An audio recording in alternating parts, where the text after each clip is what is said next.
Hi, I'm Kaja. And I'm Joanna. And this is Starlit Citadel Reviews.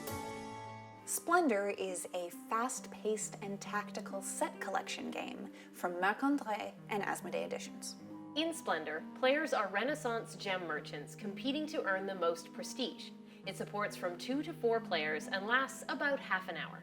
Players begin Splendor by sorting the development cards by level into 3 decks, shuffling them and placing them face down on the table. The top 4 cards of each deck are placed face up next to it. Number of noble tiles determined by the number of players are placed face up, and the remainder are removed from the game.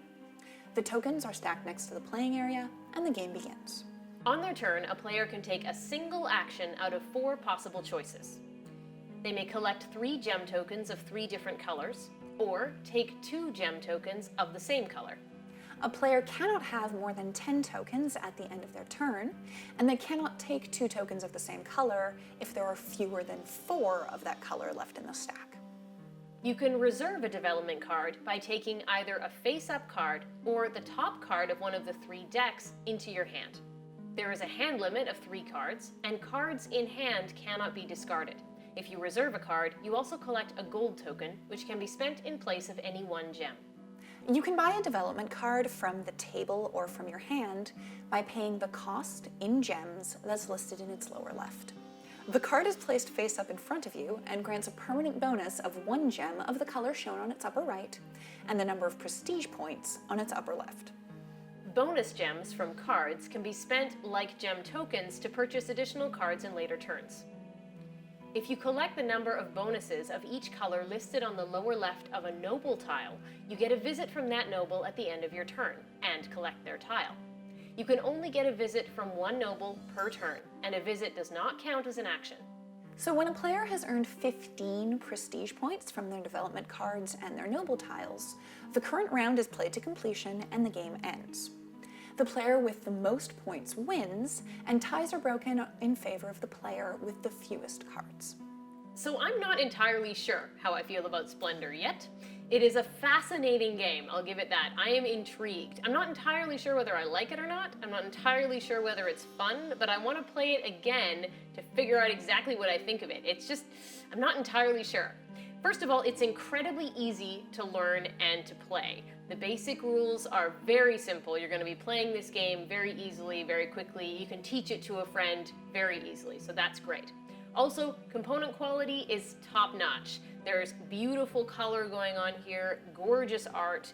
The tokens that are the gems and the money are really heavy and nice and solid and fun to play with, and they're like fat poker chips. So this is a really nice game to get your hands on and a really nice game to look at. That being said, the theme presented in those components is pretty much entirely pasted on.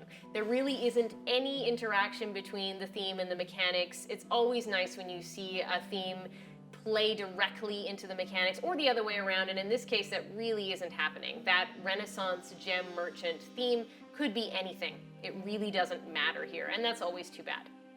Also, another thing you should keep in mind is, though this game is really easy to learn, it's often quite difficult to figure out exactly what you should do on a turn. So turns can get definitely bogged down if you've got people at the table who like to spend a lot of time specifically thinking about what they're going to do and how they're working towards things in later turns and figuring out how to strategize. What could be a very short game, could be playable in only about 30 minutes as it says on the box, could end up stretching out quite a bit longer if you've got people at the table who are very thoughtful and their turns are just going to start moving slower and slower and slower as they try to figure out exactly what they're doing here.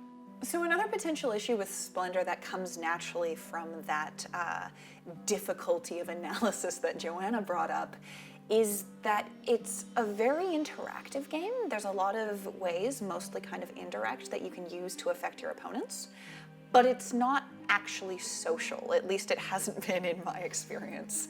Every single game of Splendor I've played has involved pretty much nothing but serious, angry-looking people staring at the table and maybe just kind of menacingly clicking their tokens. It's a very intense game. It's a very focused game. When things are going well, it's got this fantastic fast pace where people just kind of move. It kind of ends up getting the feel of like speed chess, but it's not exactly friendly. Which can be off-putting for people who, you know, picked up an easy-to-learn short game and ended up with a lot more weight and seriousness than they might have bargained for. Like Joanna, I wasn't entirely sure what to think about Splendor at first. I like it. I have decided that I like this game, but I found the strategy almost completely opaque the first time I played it. It's pretty rare for me to get through an entire game without really figuring out what a strong strategy would be. And in this case, I came into it expecting that it would work as an engine builder, that you would collect your resources and that would kind of build up and snowball and allow you to build towards the big cards and the nobles. And that's an element of the game, but it's very, very far from being the main element or the dominant strategy. And so I jumped in expecting one thing, and then when it didn't go that way, I just kind of sat there feeling stupid and didn't really understand what to do. What I've found through subsequent plays is that there's a huge tactical element to this game. You've constantly got to be reacting to what your opponents are doing. You have to figure out what their plans are. You have to pay attention to what cards they reserve, what nobles they're working towards, where their eyes are on the table, what tokens they're starting to get, because there's a very strong element of denial here. You can take the tokens that people want. You can buy the cards that people want. When all else fails, you can reserve a card that you don't even want to buy just to keep it out of somebody else's hands. And I love that element of interaction and very kind of combative tactics. That means that you're basically running two parallel strategies. On the one hand, you're trying to build towards your own goals, and on the other hand, you're constantly reacting to what your opponents throw at you. It makes for a very deep and very compelling game that takes multiple playthroughs just to get a handle on the strategy. So it's a very good thing that it tends to run pretty short. Hey, is that Henry VIII?